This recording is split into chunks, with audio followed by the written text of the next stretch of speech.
Ladies and gentlemen,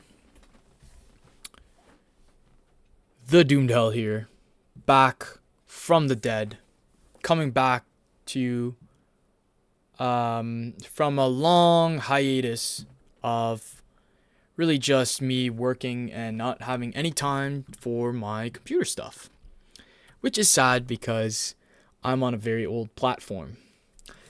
Let's go back and talk about it. What computer do I have at the moment? Well, I built it quite a while ago. This is nope, that's not even it. I believe it's this one. No, not even. Guys, I've been building computers for a very long time. I started when I was only 12 years old, and I've built them constantly because I just like it. I find that building computers is always fun, and it gets you to learn a lot of stuff, and that has always been kind of what I want for my life, is to understand how to build stuff. It's very important that you use these skills, and I was able to use these skills as a software developer, and I think that's a good way to understand what I did, which is to translate the skills from one hobby to another. And that's how I've become so successful in my career. And so my builds have gone from the Pyromancer series, which was a very old first gen i7 Extreme, an X58 board, ECC memory on a Rampage 3 board. I still have a Rampage 3 board. And I had an R9 290X. It was a late 8 GB version. Well, actually, it was a 290, but I core unlocked it to a 290X, which had 8 GB, which lasted me for quite a while. I got to enjoy my late 12th grade and my first year of university with that. Before that, I used my dad's Core 2 quad setup, and I built computers on the side to make a bit of cash. And I went from doing that to I traded my first gen i7 Extreme with one of my buddies' ex Bitcoin miner 980 Ti's, and I traded it for about $650. And I went from that to an FX series, and I eBayed myself two R9 Furies. And so I had a dual R9 Fury set up with an FX 8350 going into COVID. And I had about 24 gigabytes of overclocked RAM, and that played just about every game you could think of under the sun. I was even able to play Warzone and games like that at a significant FPS. And I ended up selling my R9 Furies when there was kind of like this Litecoin explosion. And I sold one of them for a little bit of cash, and then I ended up blowing up my FX board.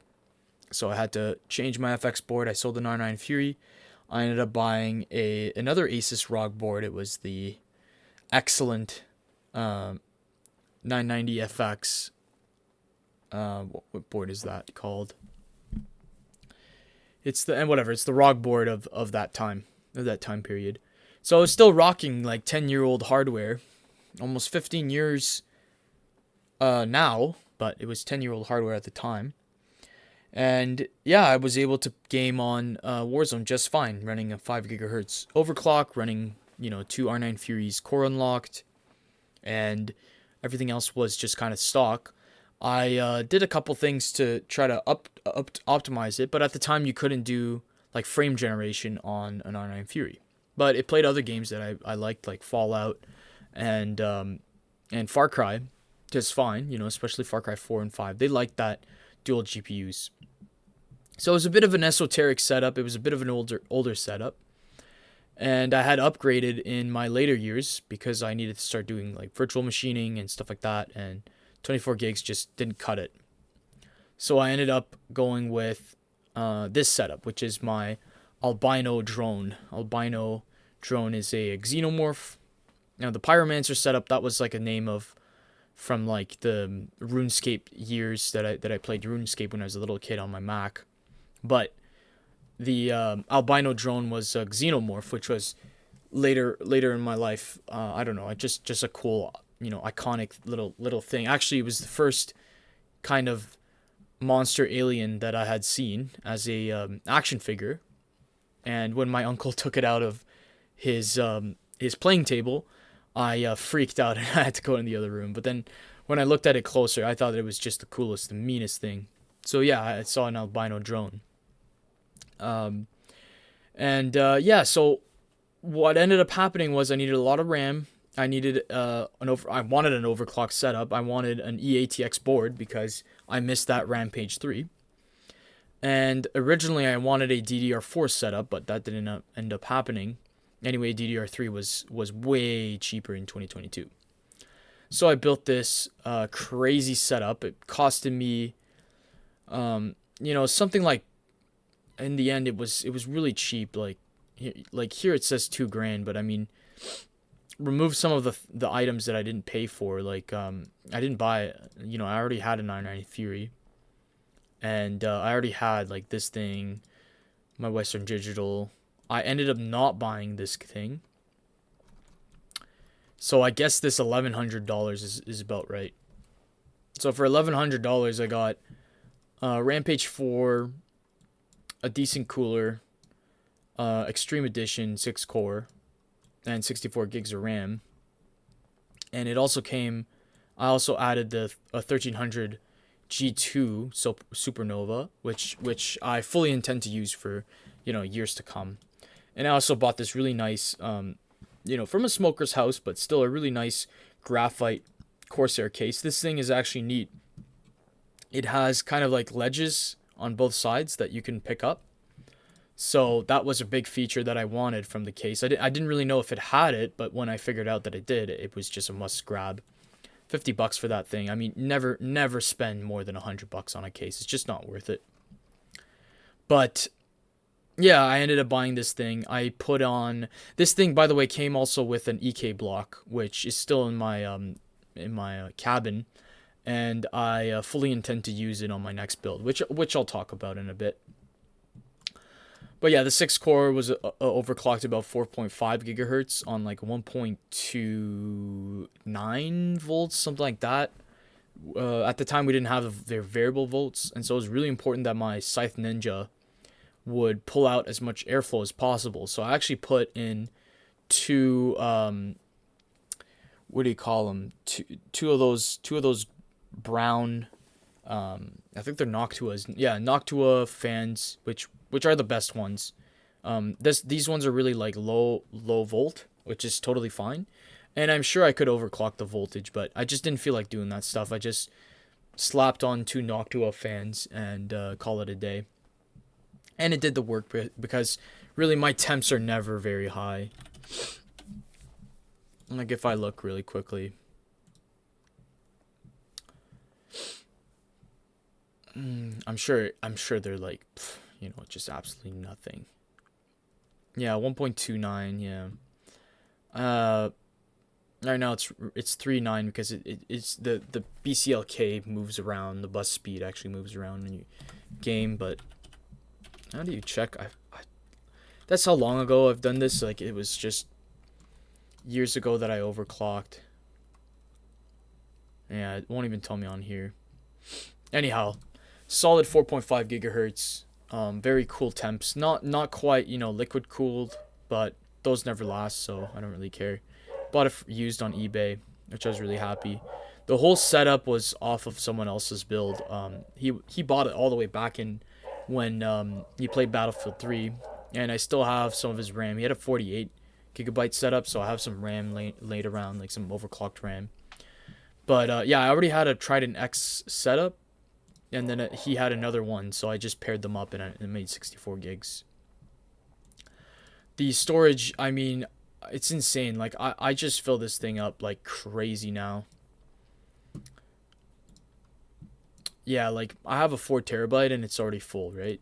I've had this 1 terabyte since the Pyromancer days, and I've just like slowly but surely eaten it up. It's my second time filling it up, so I'm gonna have to dump it, but I can't dump it in here, so that's another project for another day. And yeah, I had two R9 Furies, in X mode, unlocked, overclocked. They did just fine. They were just great, really good for Minecraft as well. And around this time is when they started with the new technologies like your FSR and things like this. And surprisingly, these did really well on FSR. Like I didn't understand what was going on. Later on, I figured out that actually this guy was talking to this guy to get its VRAM to do FSR a little better. But yeah, like any advantages I had was crippled by the fact that my RAM setup was super slow. Like the latency is ridiculous on these things, especially with like DDR3 era IMC is just ridiculous. But this was my dream build when I was, I don't know, like 15, 14. So the fact that I bought it, I mean, I was really happy. And right now I'm rocking an NVIDIA GPU, which is the first NVIDIA GPU I bought since my original GTX Titan. Because back in the day, my dad had a GTX Titan with his Core 2 quad. Oh, jeez. Just give me the freaking control panel.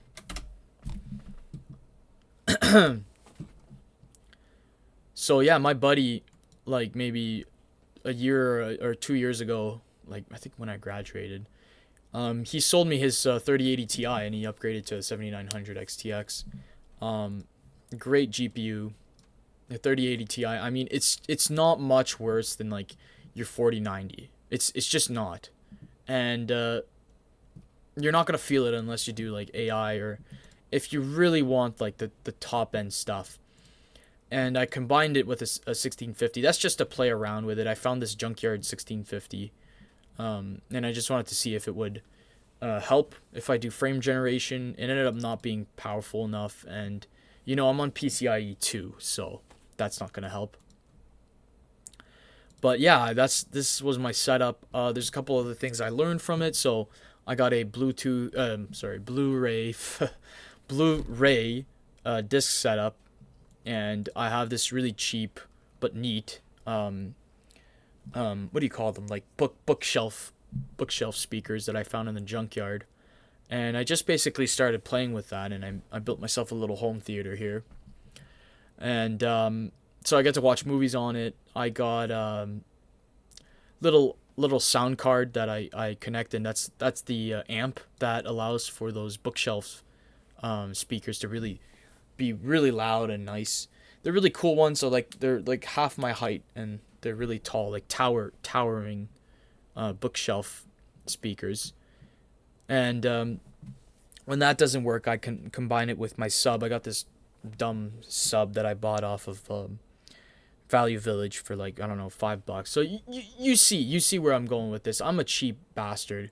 I've always been, because obviously, going to university full time and, having a little tiny job just barely pays the bills. So it's better to be cheap now, especially that you cherish these memories than later. So that's that's a pro tip by a real programmer.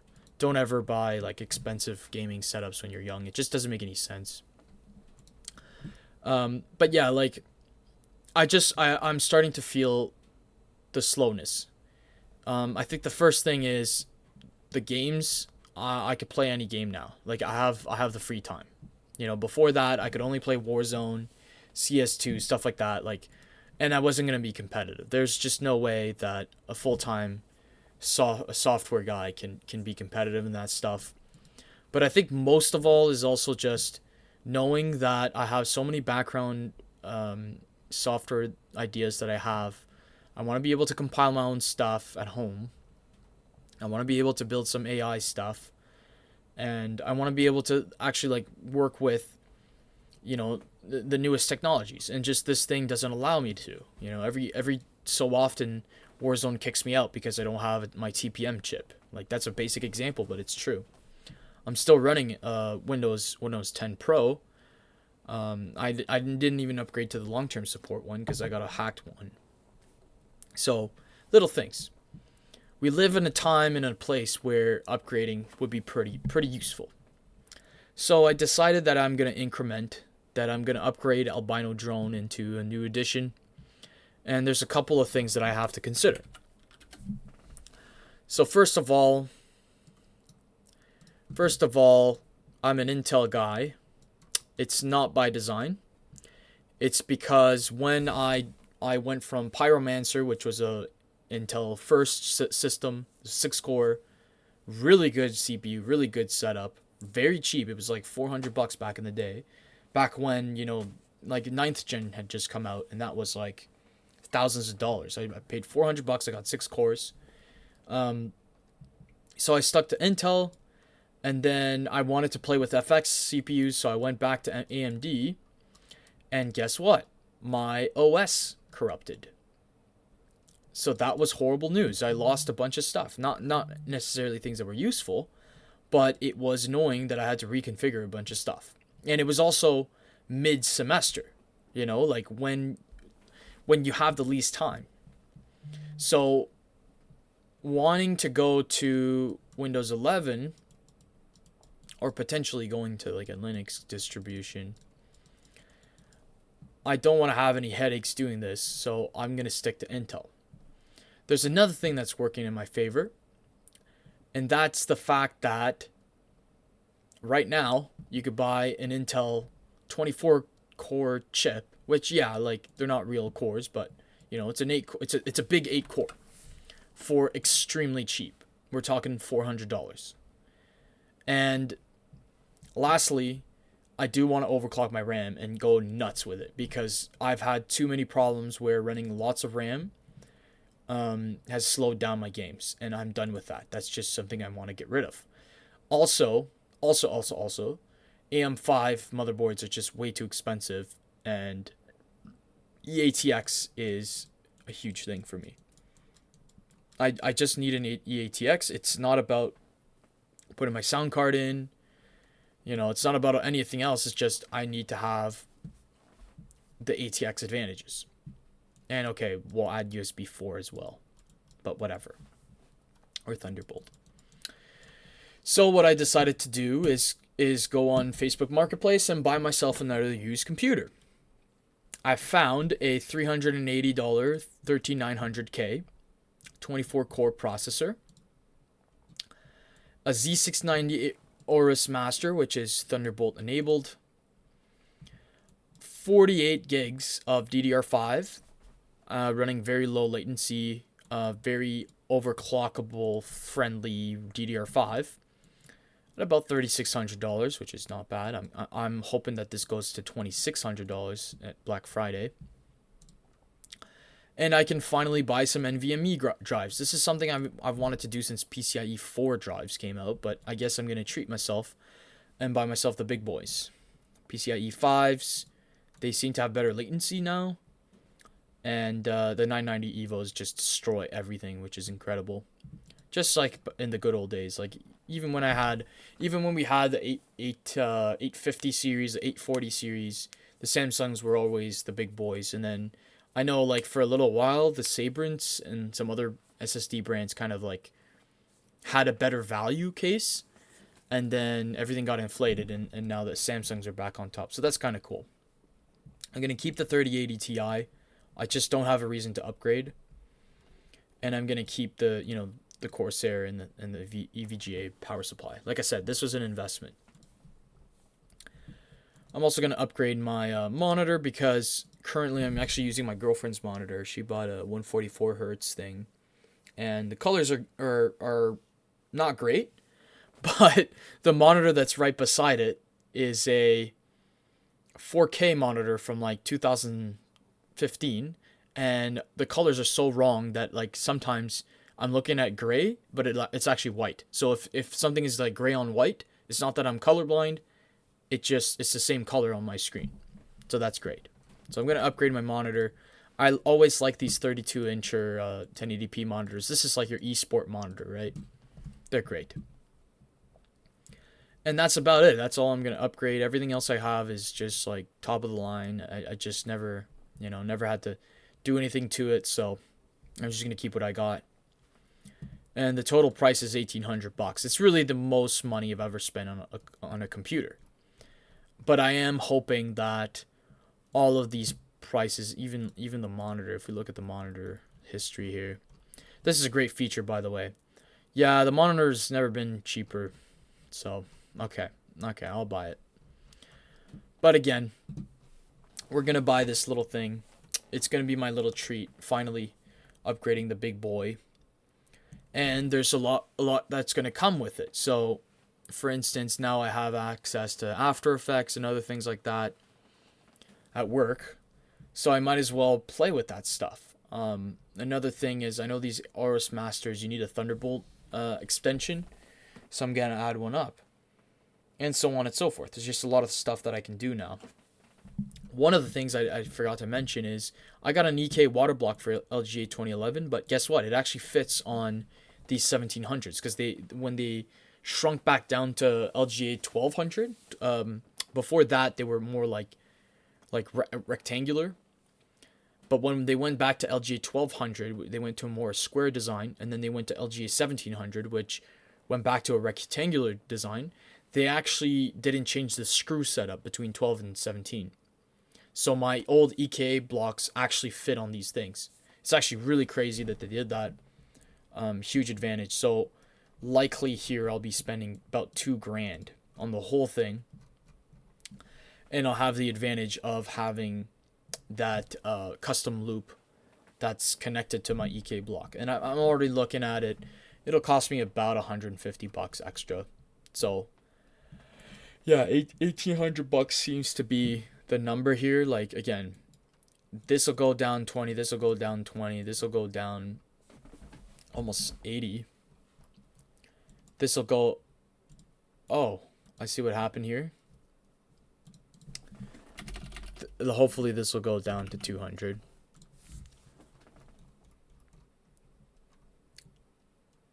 And yeah.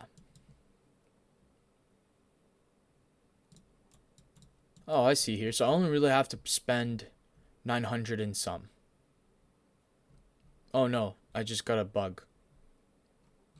Or I'm on the wrong one? What just happened here? Okay.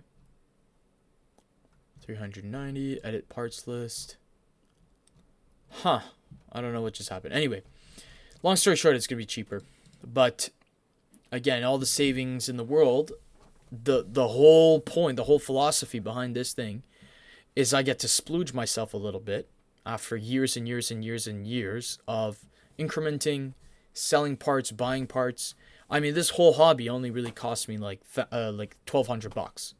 You know, I make like $7,000 a month. It's not really a big deal, but it's the fact that I've saved up, I've played my cards right, I've been able to spend on other things, I've been able to save my money. I'll be able to buy a house because I was smart with my money today. Just a little bit of a pro tip there. But yeah, so I think this is going to be a pretty good investment. I think that this will rejuvenate some of the goals I wanted with the YouTube channel, and maybe potentially we'll start making more memes. So that should be great. So yeah, I hope you guys enjoyed and have a good day.